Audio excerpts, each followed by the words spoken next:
Good Thursday morning. I'm Jared Klein here at the NBC29 Digital Desk with a look at your morning rush as we get up and start the day. Let's take a look first at the top stories on NBC29.com. Coming in at number 1, police investigating a shooting along Page Street. 1 person injured.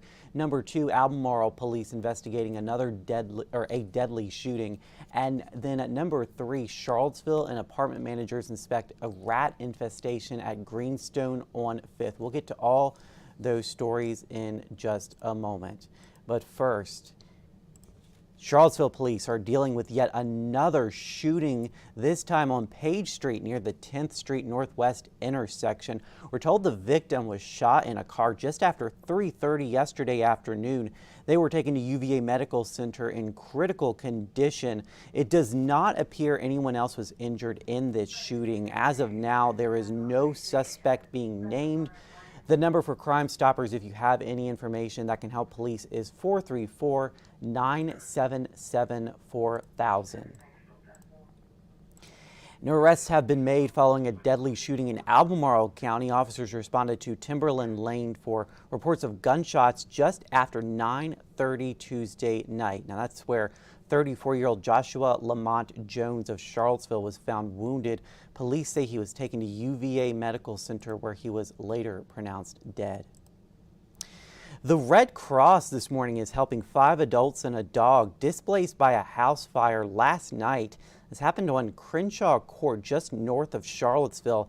Fire crews say someone in the home shut the door to the bedroom where the fire started, which kept the flames contained until firefighters got to the scene. No injuries were reported in this incident, luckily.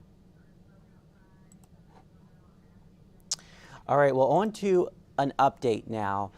On a story getting a lot of attention from you guys, the city and community housing partners are working to address a rodent problem at Greenstone on 5th in Charlottesville. A family dealing with a rat infestation problem told us last week they're just fed up and they just want a safe place for their kids to live. Yesterday, the city stopped by for an inspection, and just a warning, some of the video in this story may be disturbing to see. NBC29's Isabel Cleary shares the latest.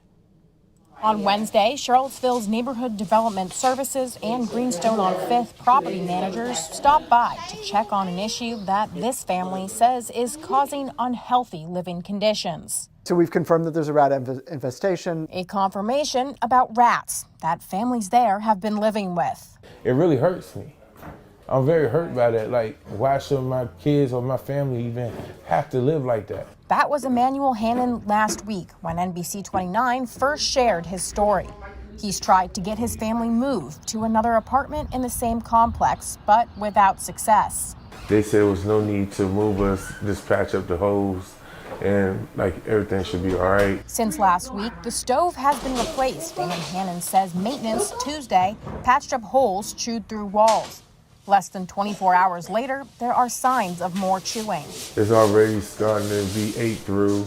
They just waiting to find the next hole to come back through. This is what they looked like Wednesday morning before Charlottesville's Neighborhood Development Services and Community Housing Partner employees stopped by for an inspection. The next step is they need to provide back to us their plan of how they're going to address the issue. The they is Community Housing Partners, the owners. City inspectors expect weekly written updates. We also are going to continue to listen to the residents. So if we hear additional issues from the residents, that may also spur a need for action on our part. Wednesday morning, we asked the apartment managers for their side on this. Greenstone on 5th declined to do an on-camera or virtual interview. They did share a written list, however, of things they are considering doing to address the rats, including placing 100 more bait boxes around the property. All of this begs the question, when will this get fixed? I'm not going to really know what that timeline looks like until we see their plan. I understand that we've been really applying the pressure that they need to address this issue and that they need to go above and beyond whatever they've done to date. Hannon just wants to protect his family. It's not healthy and safe at all. There's no way that this is healthy at all. In Charlottesville, Isabel Cleary, NBC29 News.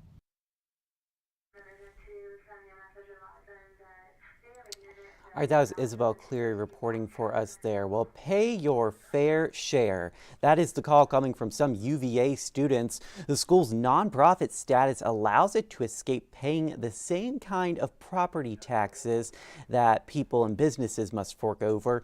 In Charlottesville, it results in about $15 million in lost revenue. Now, some students are calling for UVA to donate $10 million per year to affordable housing as part of a payment in lieu of taxes initiative. First and foremost, it's equitable, it's fair. It doesn't seem right that a university with a $2 billion, almost $2 billion budget and $14.5 billion endowment doesn't pay property taxes. That doesn't seem fair. The program has the support of city councilors like Michael Payne. Masiakos, who you just heard from there, says he hopes the student resolution will put pressure on the university to make it a reality. Well, it may be a day for the record books out there, folks, weather-wise. Storm Team 29 is forecasting some summer-like heat. Let's send things over now to meteorologist David Rogers. Good morning, everybody. As expected, Mother Nature will be turning up the heat, upper 70s to low 80s. We're forecasting a high today of 81. That would top our old record of 78. That was just set last year. Here's a live look at Doppler radar. All is quiet. No travel-related issues today.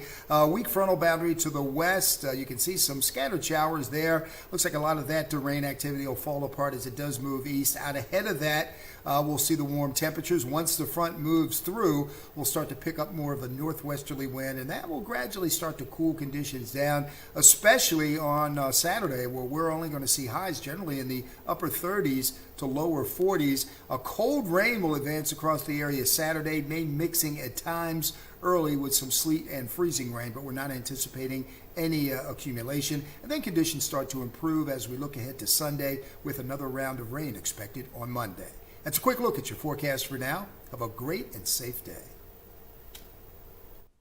All right, here's a look at that Michael and Son Heating 7-day forecast. Go out and enjoy that sunshine today. A high of 81, sunny and breezy. Tomorrow cooling down a bit, but still a lot warmer than what we are used to seeing this time of year with a high of 64. A bit cooler on Saturday with light mix and rain, a high of 43, and then warming back up for our Sunday with a high of 62. Hey, I hope you guys have a great Thursday out there. We'll see you again on NBC 29 News at noon.